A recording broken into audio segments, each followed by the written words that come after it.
Hello, sixth grade. And so for today's lesson, we're going to do something we have not done yet. There's no slides involved or anything like that. And the only assignment you'll have is to finish working on your vocab charts, which are due tomorrow, which is Friday. And yes, you will have a quiz. Obviously, it'll have to be like a take-home style quiz because you're at home and you're not here with me. So if you use your vocab charts on it, that's fine because you're at home. Okay? So today what we are going to do is we're going to do something we usually would do together, and normally it would be a little bit more interactive because you would be here with me and you'd have your own copy because we're going to do a little history of the world. Now this is the copy I have at home, which I've told you about before, that's illustrated. It's got the pictures. So because it's got the pictures, I'll actually put those up in the video that you're watching, and to be up there a little bit. This is a short chapter. The chapter is titled An Enemy of History, and it is about one of the emperors of China. So I'm going to go ahead and read it to you, and you can follow along on the screen, and I'm going to put some images into the screen so that you guys can kind of see what's going on, the things that are relevant, okay? And I'll stop and talk like I do when we normally do it in class. You just won't have the chance to ask questions. Chapter 14, An Enemy of History. If you have always found history boring, you are going to enjoy this chapter. At about the same time as Hannibal was in Italy, that is, shortly after 220 BC, an emperor was ruling over China who hated history so much that in 213 BC he ordered all history books and all old reports and records to be burnt, along with all collections of songs and poems and the writings of Confucius and Lao Tzu. In fact, everything he considered to be useless rubbish. The only books he permitted were ones on agriculture and other useful subjects. Anybody found in possession of any other sort of book was to be put to death. This emperor was Shi Huangdi, the first emperor of all China and one of the greatest warriors there has ever been. He was not born into an imperial family, but was the son of one of the princes I told you about, who ruled the many Chinese provinces. His province was called Qian, from which his family took its name, and it is likely that the whole country now known as China was named after him. There are certainly more than enough reasons for China to take its name from the Prince of Qian. Not only did he make himself the first emperor of all China by conquering all the other provinces one by one, but he transformed the entire country. He threw out all the princes and totally reorganized his empire.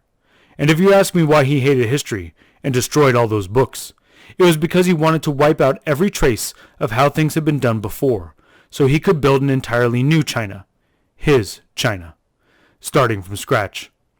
He built roads everywhere and began work on an enormous project, the Great Wall of China. Today, it is still a massive construction, a double wall made of stone with tall towers and castellations, winding its symmetrical way over plains, through deep ravines and up steep mountain slopes as it follows the line of the frontier for all of 4,000 miles. Shi Huangdi built it to protect China's many hard-working and peaceable peasants, and townspeople from the wild tribes of the steppes, whose warlike horsemen roamed the vast plains of Inner Asia. It had to be strong enough to resist their incessant raids, with all their looting and killing, and he succeeded. Of course, over the centuries, the wall has often been rebuilt and strengthened, but it is still there today. Shi Huangdi didn't have a long reign. Soon, a new family ascended the throne of the Son of Heaven.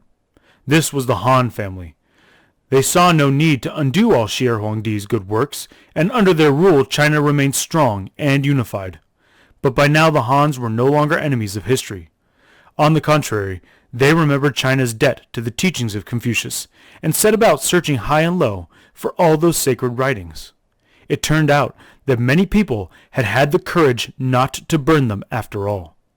Now they were carefully collected and valued twice as highly as before, and to become a government official, you had to know them all. China is, in fact, the only country in the world to be ruled for hundreds of years, not by the nobility, not by soldiers, nor even by the priesthood, but by scholars. No matter where you came from, or whether you were rich or poor, as long as you gained high marks in your exams, you could become an official. The highest post went to the person with the highest marks. But the exams were far from easy. You had to be able to write thousands of characters, and you can imagine how hard that is. What is more, you had to know an enormous number of ancient books, and all the rules and teachings of Confucius and the other ancient sages off by heart. So Shi Huangdi's burning of the books was all in vain. And if you thought he was right, you were mistaken. It is a bad idea to try to prevent people from knowing their own history. If you want to do anything new, you must first make sure you know what people have tried before. So there's a pretty simple summation of Shi Huangdi and the beginning of the Han Dynasty, which we're going to talk about later on in class. We're going to talk about the Shi Huangdi and the Han probably on Friday a little bit, but then mostly next week as we start to close out the chapter on China. So again, that is all we've got for today. Just that one story out of a little history of the world, and you have the remainder of this class period to work on finishing your vocab charts for tomorrow's quiz. Tomorrow, don't forget, is our live class, and I will tell you more about how that's going to work in a classroom post tomorrow morning, where you will click the link to come live with me.